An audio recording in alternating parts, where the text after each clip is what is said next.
What's up everyone, Patrick here, welcome back. Moving on to the next example, we have these two diagrams here. We have to solve for each of the variables in the diagram. So notice in this particular diagram here, we have this variable x that we're going to solve for. And then in this diagram, we have this angle theta that we're going to solve for. So starting with this diagram, notice we're working with two triangles here. There's two right angle triangles that are sort of merged together, right? We got this triangle here, and then we have this triangle. So what I'm going to do, I'm actually going to draw the two triangles separately. Just feel like there's a lot going on here. So let's split these up. So let's start with this leftmost triangle. We got this angle, which is 30 degrees here. This is x. That's what we're going to be solving for.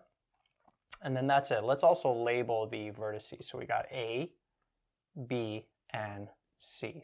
Or sorry, A, B, and D, right? This vertex is this vertex right there, just so you could reference it better how we're going from here to here. So that's that triangle. Then the other triangle, drawing it out like this.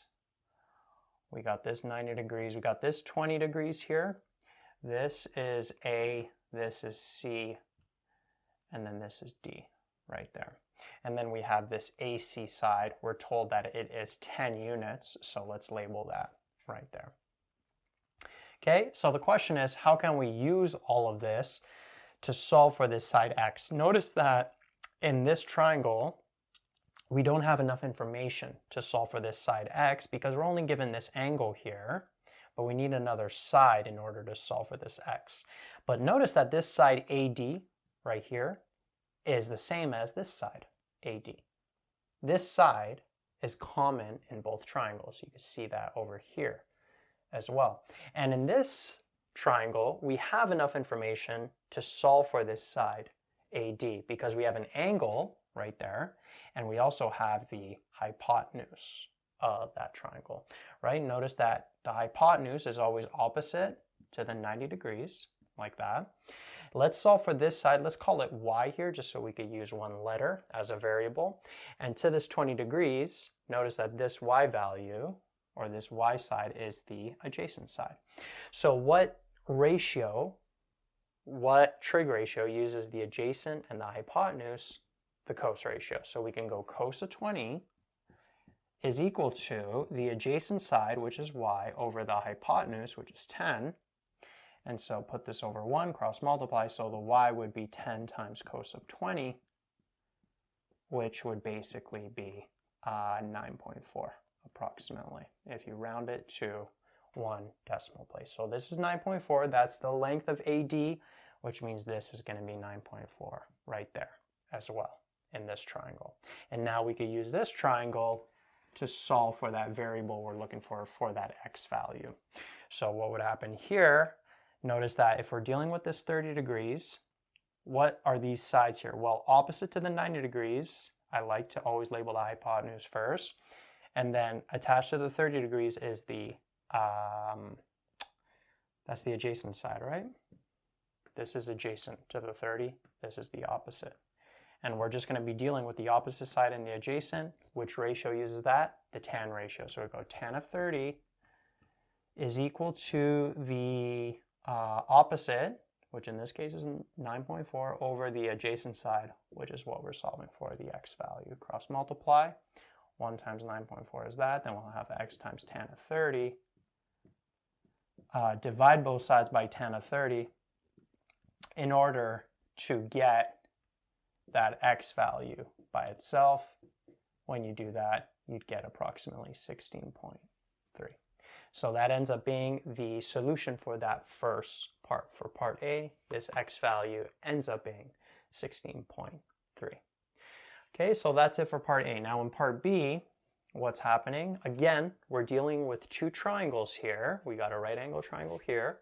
We're actually dealing with three triangles. We have two right angle triangles, and then we have this large other triangle. But I'm only going to be using the two right angle triangles here.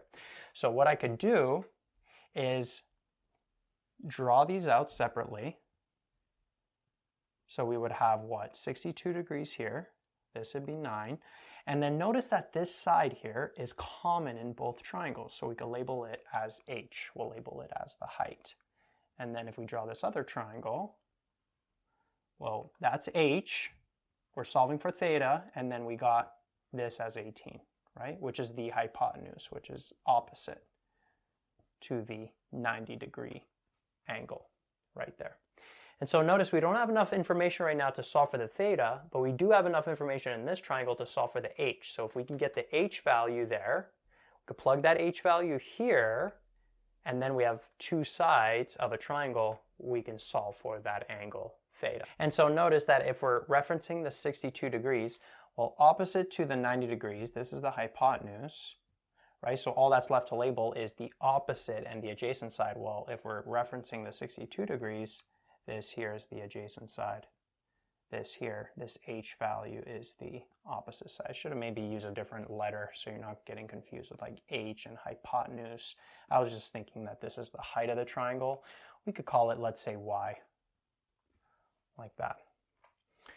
Okay, so look, we're solving for this y side, which is the opposite side to 62, and we're given the adjacent side. So what ratio uses the opposite and the adjacent?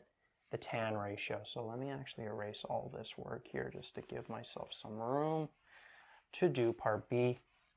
So we would go what? Tan of 62 is equal to the opposite side, which is y, over the adjacent side, which is 9. Cross multiply, 1 times y is y. Then we'll have 9 times tan of 62, which would give us approximately 16.9, like that. Right, so that's this side. That's the 16.9. This is 16.9 here, which means this is going to be 16.9. So let's erase this other triangle. We don't need it anymore.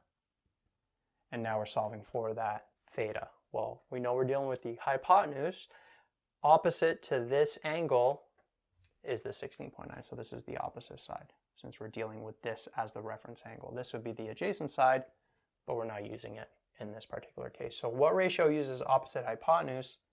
The sine ratio. So we go sine theta equals the opposite side over the hypotenuse, which means that the angle is going to be sine inverse of that same ratio right there. And when you do that calculation, you'd end up with theta equaling approximately 69.8 or 69.9 degrees, like that, when you do this calculation. So that ends up being the theta. So with questions like this, when there's multiple triangles merged into one, I recommend splitting up the triangles, and then any common sides for both triangles, make sure that you're labeling it the same variable. And then from there, you can figure out a flow of how to solve for the ultimate variable that you're trying to get in the question.